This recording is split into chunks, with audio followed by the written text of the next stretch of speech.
T20 ప్రపంచ cup final ముగిసిన తర్వాత ప్లేయర్స్ అందరూ ఫ్లైట్స్ బుక్ చేసుకుని తమ సొంతూర్లకు ప్రయాణమయ్యారు. స్టేడియంలో సిక్సర్ల వర్షం కురిపించిన శివం దుబే మాత్రం ముఖం దాచుకొని రైల్లో ప్రయాణించి తన ఇంటికి చేరుకున్నాడు. ఈ విషయం ఇప్పుడు సోషల్ మీడియాలో బాగా వైరల్ అవుతోంది. ప్రపంచ కప్ విజయం తర్వాత అహ్మదాబాద్ నుండి ముంబైకి వెళ్లే అన్ని ఫ్లైట్స్ ఫుల్ అయిపోయాయి.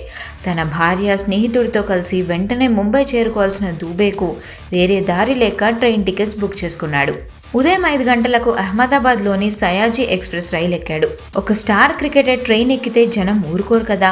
అందుకే దుబే తలకు క్యాప్, ముఖానికి మాస్క్, ఫుల్ స్లీవ్ టీషర్ట్ వేసుకొని ఎవ్వరూ గుర్తుపట్టకుండా జాగ్రత్త పడ్డాడు.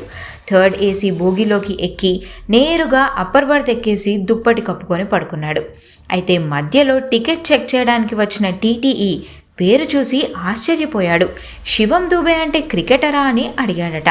వెంటనే దుబే భార్య కాదు ఆయన ఇక్కడికి ఎందుకు వస్తాడని చెప్పిందట.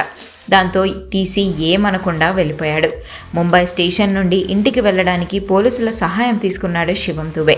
ట్రైన్లో దుబే వస్తున్నాడని తెలిసిన పోలీసులు కూడా షాక్ అయిపోయారు.